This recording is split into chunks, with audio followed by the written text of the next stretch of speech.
একদিন হঠাৎ তুমি। লেখিকা নিহারিকা নীর। পর্ব 4। ইহানের আচরণটা বারবার মাথায় ঘুরছে। যে ছেলেটা প্রথম দেখাতেই বিরক্তির চোখে দেখেছিল, যে সব সময় নির্লিপ্ত আর রাগী মুখে থাকে, সেই ছেলেটাই আজ হঠাৎ করে তাকে বিলিয়ার্ড শেখাতে এগিয়ে এলো, আবার কিছু না বলেই চলে গেল। বিষয়টা যত ভাবছে ততই অদ্ভুত লাগছে। হঠাৎ নিজের মনেই হেসে ফেলল ইরফা। ইরফা, তুইও না একটা ছেলের আচরণ নিয়ে এত ভাবছিস কেন? নিজেকেই ধমক দিল সে। শক্তমূল্যে মেশে ছোটখাটো ব্যাপার নিয়ে ভাবা তা স্বভাবে নেই, তবুও কেন যেন ছেলেটার চোখ দুটো বারবার মনে পড়ছে। পাশ থেকে ইনায়া বলল, কি হয়েছে, একা একা হাসছিস কেন? ইরফা চমকে উঠে মাথা নাড়ল। কিছু নেই, এমনি। ইনায়া আর কিছু জিজ্ঞেস করলো না, কারণ তার নিজের মনেও আজ অন্যরকম ঝড় বইছে। জুবাইয়ের প্রতিটা কথায় আজ বারবার মনে পড়ছে। সে কি সত্যি সৌজন্যবশত ইরফা খোঁজ নিচ্ছিল, নাকি অন্য কিছু? প্রশ্নটার উত্তর ইনায়া নিজেও জানে না। ওইদিকে গেমিং রুমে দাঁড়িয়েছিল ইহান। বন্ধুরা আবার খেলা শুরু করলেও তার মন খেলায় বসছে না।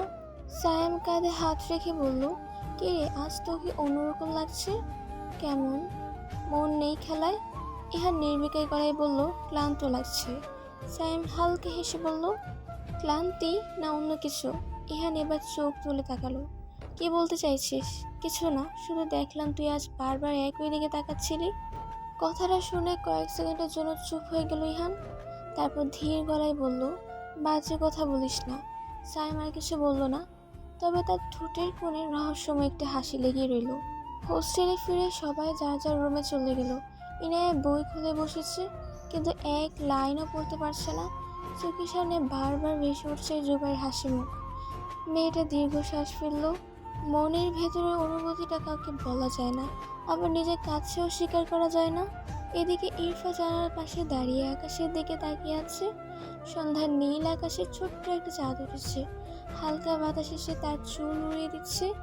মনে মনে সে শুধু একটা কথাই ভাবলো, মানুষকে বোঝা ওটা সত্যিই কঠিন।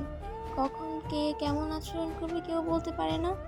অন্যদিকে নিজের রুমে ফিরে বিছানায় শুয়ে অস্থির হয়েছিল ইহান। মোবাইল হাতে নিয়েও কয়েকবার রেখে দিল। কোনো কিছুতেই মন বসছে না তার। মাথায় বারবার একই দৃশ্য ভেসে উঠছে। ইহান সিঁড়ি বেয়ে উপরে উঠে গেল, পা দুটো যেন আজ অদ্ভুত ভারী লাগছিল। করিডোরের শেষ মাথায় গিয়ে থেমে গেল সে। নিচে তাকালেই পুরো ক্যাম্পাসের সামনের অংশ দেখা যায়। দূরে জুবাইর এখনো ইরফা আর ইনায়ার সাথে দাঁড়িয়ে কথা বলছে। মাঝে মাঝে তিনজনের মধ্যে হাসি শব্দ বাতাসে ভেসে আসছে। ইহান কয়েক মুহূর্ত চুপচাপ তাকিয়ে রইল। তারপর নিজের অজান্তে দৃষ্টি গিয়ে থামলো ইরফার মুখে। মেয়েটা খুব স্বাভাবিকভাবে কথা বলছে, হাসছে, আবার কখনো চুলগুলো কানের পাশে সরিয়ে নিচ্ছে। এত সাধারণ একটা দৃশ্য, তবুও কেন যেন সেটা চোখ সরাতে পারছিল না। হঠাৎ নিজের অজান্তেই বিরক্ত লাগলো। সে কেন দাঁড়িয়ে এসব দেখছে? মাথা চাকিয়ে দ্রুত করিডোর ছেড়ে চলে যেতে চাইলো, কিন্তু ঠিক তখনই নিচে জুবাইর হাসতে হাসতে ইরফা আর ইনায়ার হাতে একটা চকলেট এগিয়ে দিল। ওরা প্রথমে নিতে চাইলো না, মাথা নেড়ে কিছু একটা বলল। জুবাইর জোর করতেই শেষ পর্যন্ত হালকা হেসে সেটা হাতে নিল তারা। দৃশ্যটা দেখে ইহানের ভেতরে অকারণে এক ধরনের অস্বস্তি জন্ম নিল। চোয়াল শক্ত হয়ে এলো। কয়েক সেকেন্ড স্থির দাঁড়িয়ে থেকে ধীরে ধীরে চোখ ফিরিয়ে নিল সে। নিজেকে প্রশ্ন করলো, আমার এতে কি? মেয়েটা কার সাথে কথা বলবে, কার কাছ থেকে কি নেবে, এসব নিয়ে ভাবার অধিকার তার নেই। তাহলে কেন বারবার একই দৃশ্য মাথায় ঘুরপাক খাচ্ছে? কেন মনে হচ্ছে জুবাইর এতটা কাছে দাঁড়িয়ে থাকা ইরফাকে দেখতে ভালো লাগছে না? প্রশ্নগুলোর উত্তর খুঁজে পেল না ইহান, বরং নিজের উপরেই বিরক্ত হয়ে দ্রুত ক্লাসরুমের দিকে হাঁটতে লাগলো। হঠাৎ ইহান কল্পনার জগৎ থেকে বেরিয়ে আসলো। কেউ নিজের অনুভূতি বুঝতে পারছে না, কেউ অনুভূতি লুকিয়ে রাখছে, আর কেউ না বুঝে অন্য কারো হৃদয়ে ঝড় তুলে দিচ্ছে। ইরফা হেসে উত্তর দিচ্ছে। দৃশ্যটা মনে পড়তেই বুকের ভেতরে অকারণেই বিরক্ত জমে উঠল। সে হঠাৎ উঠে বসলো, নিজেকে প্রশ্ন করলো, আমার কি হয়েছে? একজন মেয়ের সাথে আরেকজন ছেলে কথা বলছে, এতে তার সমস্যা কোথায়? কোনো সমস্যা থাকার কথা তো না। তবুও কেন যেন মনে হচ্ছিল জুবাইর এতটা কাছে দাঁড়িয়ে থাকা ইরফাকে তার ভালো লাগেনি। পরক্ষণেই নিজের ভাবনায় নিজেই বিরক্ত হয়ে গেল। অযথা ভাবছিস, জোর করে নিজেকে বোঝানোর চেষ্টা করলো সে, কিন্তু যতই বোঝাচ্ছে ততই যেন মনটা অবাধ্য হয়ে যাচ্ছে। সে কি শুধু কৌতূহলী নাকি বিরক্তি? নাকি অন্য কিছু? উত্তরটা সে নিজেও জানে না। পরদিন সকাল, ক্যাম্পাস আবারও শিক্ষার্থীদের কোলাহলে মুখর। ইরফা আর ইনায়া ডিপার্টমেন্টের দিকে হাঁটছে। ঠিক তখনই দূরে জুবাইরকে দেখা গেল। সে হাসি মুখে তাদের দিকে এগিয়ে আসছে। ইনায়ার বুকটা আবারও কেঁপে উঠল। আর ঠিক সেই মুহূর্তে ডিপার্টমেন্টের ভিতরে দাঁড়িয়ে থাকা ইহানের চোখে এসে থামলো তাদের উপর। দূর থেকে শুধু সে দেখলো। জুবাইর কিছু একটা বলতে ইরফা হালকা হেসে উঠল। ইহানের দৃষ্টি কয়েক সেকেন্ড স্থির হয়ে রইল। তারপর কোনো কথা না বলে ধীরে ধীরে সিঁড়ি বেয়ে উপরে উঠে গেল। তার চোখে কি ছিল? রাগ, বিরক্তি, নাকি অজানা কোনো অনুভূতি? উত্তরটা কেউ জানলো না। শুধু ইরফান দূর থেকে এক ঝলক তাকিয়ে অদ্ভুতভাবে থেমে গেল। কেন যেন মনে হলো ছেলেটার নীরবতার আড়ালে অনেক না বলা কথা লুকিয়ে আছে। প্রথম সেমিস্টারের পরীক্ষা শেষ হতেই যেন সবার কাঁধ থেকে বিশাল একটা বোঝা নেমে গেল। কয়েকদিন ধরে টানা পড়াশোনা আর পরীক্ষার চাপের পর অবশেষে মিলল কিছুটা স্বস্তির নিঃশ্বাস। বিশ্ববিদ্যালয় ক্যাম্পাসেও যেন অন্যরকম একটা প্রাণ ফিরে এসেছে। কেউ বন্ধুদের সাথে আড্ডায় ব্যস্ত, কেউ বাড়ি ফেরার প্রস্তুতি নিচ্ছে, আবার কেউ ছোট কোনো ভ্রমণের পরিকল্পনা করছে। ইনায়া হঠাৎ করে এসে ইরফার সামনে দাঁড়িয়ে বলল, চল আমাদের গ্রামে যাবি? বই থেকে মুখ তুলে অবাক হয়ে তাকালো ইরফা। গ্রামে?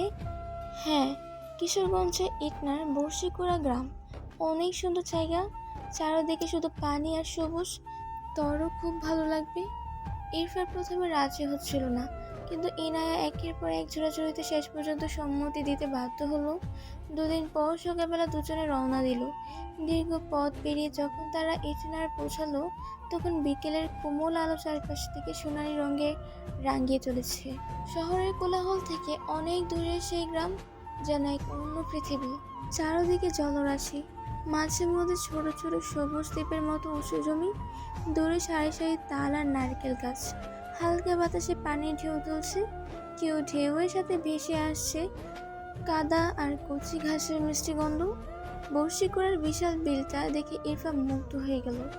যেদিকে চোখ যায় শুধু নীল পানি, সূর্যের আলো পানির ওপর পড়ে হাজারো হীরের টুকরোর মতো ঝিলমিল করছে। দূরে জেলেদের ছোট নৌকা ধীরে ধীরে ভেসে যাচ্ছে, সাদা বকগুলো পানির ওপর উড়ে বেড়াচ্ছে, আর কোথাও কোথাও শাপলা ফুল মাথা তুলে দাঁড়িয়ে আছে।